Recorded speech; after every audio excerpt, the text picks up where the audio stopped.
Well, okay, 9 years ago, 2016, nang mapanalunan po ng Philippine government sa pangunguna po ng ating Philippine legal team. Isa po kayo sa mga arkitekto nito at nanguna sa legal nito. Ah, what do you remember most? What do you remember most? What ika nga most important part nung naging hearing na yon at hanggang sa eventually maglabas sila ng final arbitral ruling, Your Excellency?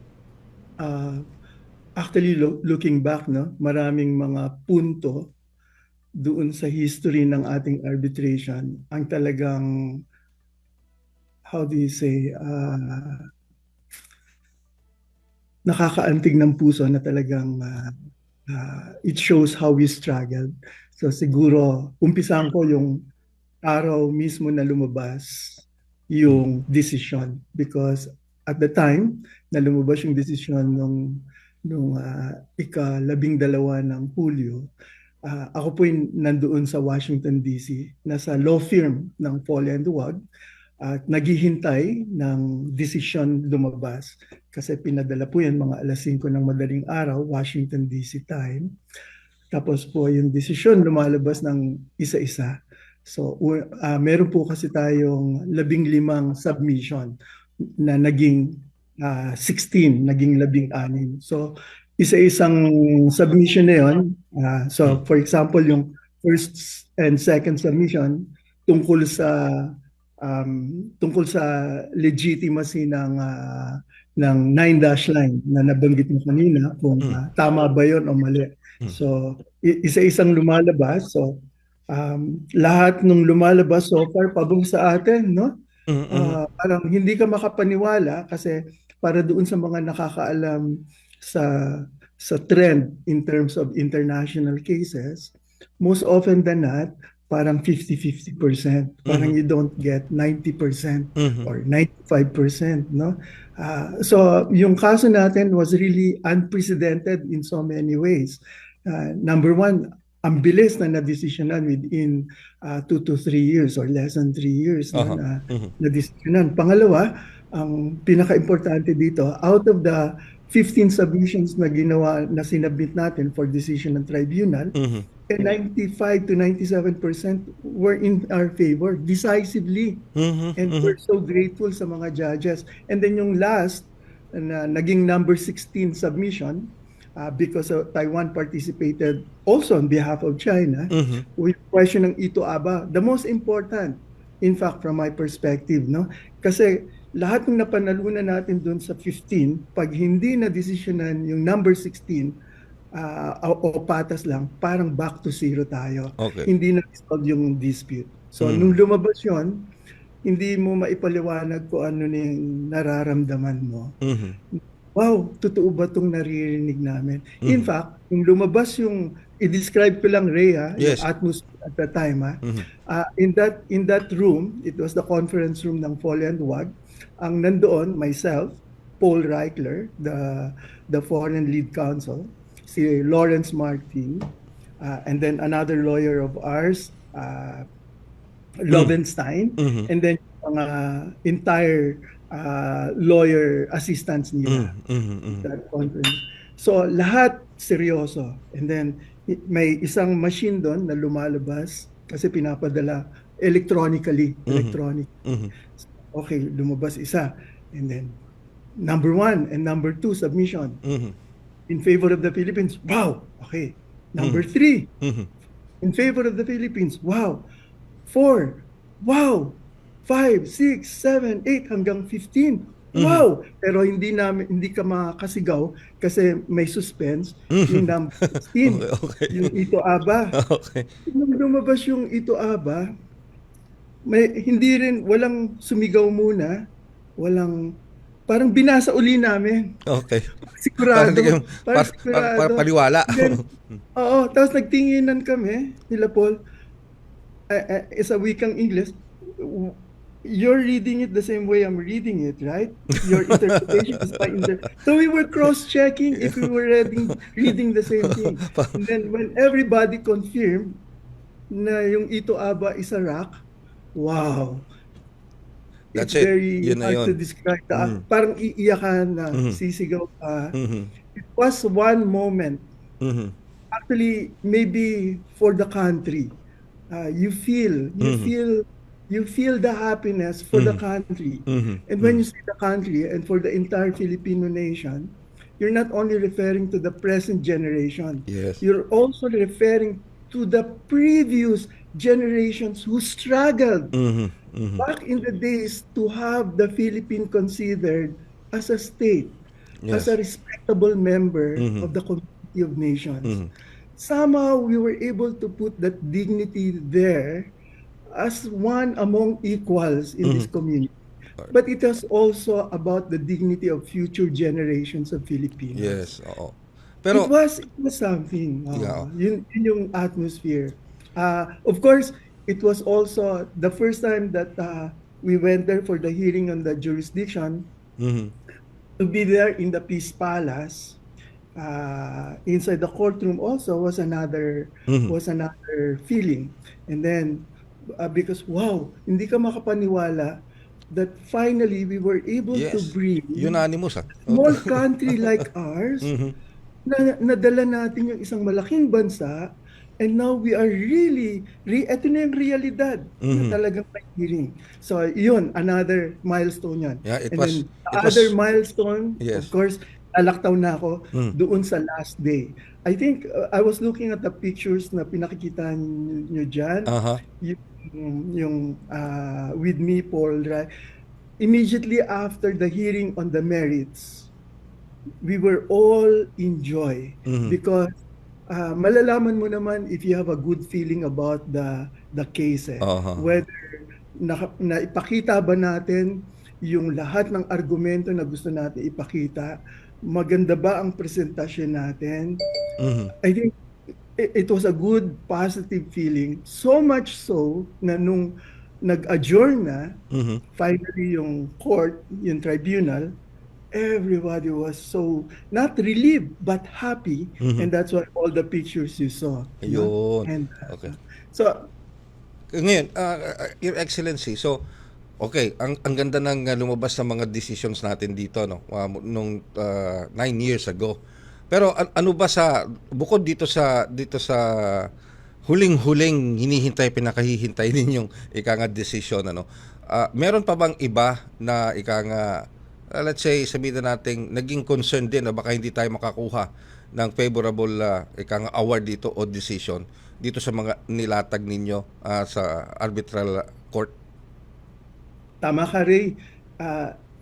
There were several serious concerns. Unang-una, hindi na legally binding to sa China, no? But China decided na hindi mag-participate. Mhm. Whether it participated or not is immaterial. Mhm. It is binding on them, and it was their decision not to participate. But nonetheless, the decision is legally binding on them. Mhm. But the problem about that, and akala, di ba sa unang tingin, akala mo madali kasi parang nag-waive na siya ng right niya to Oo, present. hindi na siya pumupunta Oo. eh. Oo. Oo, pero actually mas mahirap, Ray, dahil hindi sila nag-participate, mas mahirap ngayon ang sitwasyon natin kasi yung mga judges will Mhm. take their position. So Mm. parang to make sure talaga na airtight ito at ang tendency usually niyan, the judges will take the shoes Mhm. of China and Mhm. ask those questions. Mhm. So in effect, lahat ng argumento natin, we were challenged by the judges to make sure na Mhm. hindi maa-accuse yung mga judges din Mhm. na bias lang sa Pilipinas, lutong Mhm. Macau. Mhm. It Mhm. was never a lutong Macau. Mhm. In fact, what we found out later on in the course of the hearings, mas mahirap pala yung ganito. Mhm. Kasi ang kalaban natin dito yung mga judges, Yes, essentially. oo, So oo. that was the hurdle. Okay. Pangalawa, if you go by historically and factually, objectively, in terms of yung mga international cases decided, yung Mhm. sabi ko kanina, most of the cases decided by international courts or arbitration or ICJ, makikita mo hindi decisive, parang tinatawag natin Solomonic approach. Okay, all Parang right, all right. Solomonic. Oo. In fact, that for me, personally, knowing the case, it was a serious concern for me Mhm. because a Solomonic decision is not good for the Philippines. Mhm, It's mhm. not good because pag hindi, ang ibig sabihin kasi ng Solomonic approach, hindi sinettle yung mga importanteng disputes. Yes, Ang oo. ibig sabihin pa rin na yan, yung Mhm. area is still disputed. Mhm, Hindi, mhm. wala lang tayong mapa rito, pero if I can Mhm.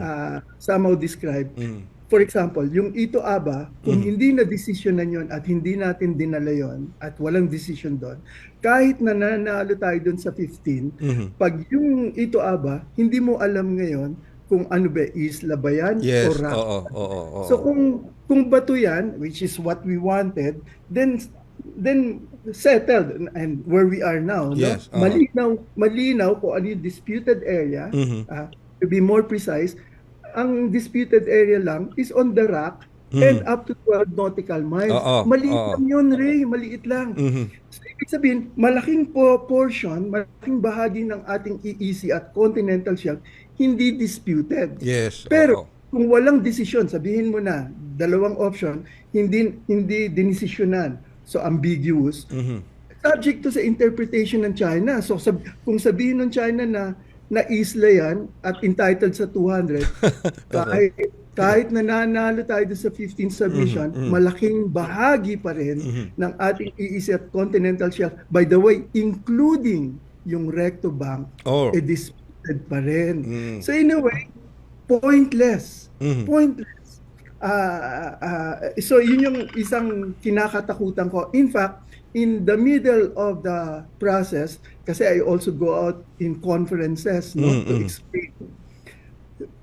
Some lawyers, hindi ko na lang babanggitin, and Okay. experts, and this is the majority view, Okay. majority view, they're already predicting you're not going to get everything. Talaga lang, ha? Talaga lang, ha? Oo. Ah, because they had the history to support that conclusion. Mhm. Totoo naman, inaamin ko naman. Mhm. But I never lost faith in our case. Mhm. Ray, not a single moment did I ever lose faith in the validity of our case. And that's why whenever that was told me, I always tell them, I don't agree. Yes, okay. Well, We have a yes. Well, meron ding naging ano dito para maliwanagan din ano Your Excellency Bensurto. Itong ating mga kababayan lalo na yung ating mga mangingisda na lagi nahaharas diyan sa West Philippines. Itong Panatag Shoal o Scarborough Shoal. Malinaw din doon sa naging arbitral ruling na walang legal na basehan ang China, wala silang legal na makasaysayang basehan, wala. Legal or historical basis, void, wala. Kaya itong Scarborough Shoal, I think, is nananatiling traditional fishing ground. Tama po ba ako doon, Your Excellency? Para sa mga mangingisda, hindi lang yata para sa mga Pilipino, kundi sa iba pang mga tulad ng Vietnam, yung mga mangingisda sa Vietnam, yung pang iba. Even China and Taiwan can also. Pero ang nangyayari kasi, hindi ganun eh. Hindi nagiging traditional fishing ground. Kinaangkin talaga ng China. Kaya itong ating mga kababayan nahihirap. Anong reaction niyo diyan? That was 9 years ago. Up to now nangyayari pa rin. Your Excellency. Tama ka. Ray, ganito, sagutin ko this way. Una, sabihin ko lang yung big picture. Bago nagkaroon ng arbitration, bigyan kita ng idea ng in terms of square kilometers para may idea ka nung area. Ang pagpalagay mo ng walang dispute, ang total area ng ating EEZ, Exclusive Economic Zone, is something like 550,000 square kilometers. Wow. And then the continental shelf, another 550,000 square kilometers, about 1 million na yun. No? Okay. Dahil sa 9-dash line, yung sabi ng China, yung mapa na yon, meron silang historic right. Kung kaya yung water na yon, historic water. Okay. At lagi nilang sinasabi, they have indisputable sovereignty. Okay. Ika nga. Okay. Because of that, out of the 550,000 square kilometers of EEZ, ang hindi lang disputed dyan 10,000. Ang laki, 10,000 lang. ang laki naman ng Meaning to say, diferensya. oo. So, ang ibig sabihin, yung 540,000 out of 550,000 square kilometers sa kanila. And at the very least, from their perspective, disputed. Dahil disputed, double approval with their consent. Ang ibig sabihin yan sa lengguwahe ng mga mangingisda natin dyan, hindi sila pwedeng mangisda dyan sa area na 540,000 square kilometers ng walang pahintulot, including yung Scarborough Shoal.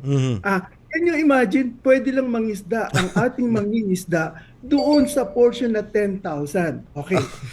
Pangalawa, ang dispute, pag tiningnan mo yung Spratlys, di ba? Ang features diyan is about mga 94 to 295 features, coral reef, sun case. Pero pag pinagdikit-dikit mo yan, Ray, yung pinagdikit, ang area lang yan is 5,000 square kilometers. Maliit yan. Maliit Ano ba lang. naman yung maliit lang. Okay. Ngayon, dahil hiwa-hiwalay siya at yung iba rocks, may 12 nautical miles, ang total area na disputed na lang dahil sa arbitration, mga 13,000 square kilometers lang. So, ang ibig sabihin, kumpara bago mag-arbitration na 540,000 square kilometers ang disputed, ang natitirang disputed na lang na somehow legitimately bago magkaroon ng arbitration, yung mga mangingisda natin kailangan ng pahintulot ng bansang China para makapangisda sila dun sa area na 540,000. Ngayon, dahil sa desisyon ng arbitral tribunal, pwede na silang makapangisda doon sa area na 540,000 square kilometers. Yun na yung lawak. And exclusive. Hindi ibig sabihin, ang hindi dapat mangisda doon, yung galing sa bansa nung China. Tayo lang ang pwedeng mangisda doon. Ngayon, including yung doon naman sa Scarborough, may kaunting nuance lang. Dahil yung portion ng Scarborough na yon, yung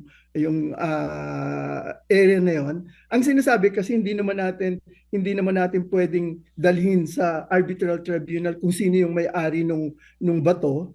Ang pwede lang nating para makapangisda tayo at makabalik doon, sinabi natin, ang inan natin, hindi kailangan ng pahintulot ng mga Pilipino na mangisda doon dahil yung area niya, sino man ang may-ari at of course from our perspective tayong may-ari, yan ang tingin natin, pero since hindi pa dinidesisyonan, in the meantime na hindi pumpayag ang China na madesisyonan kung sino may-ari niyan, pagpapatuloy natin ang sinasabi natin at meron naman tayong karapatan talaga dyan, pero doon sa issue ng pangingisda, malinaw ang sinabi ng tribunal na ang mga Pilipino ay may karapatang mangisda sa Scarborough Shoal.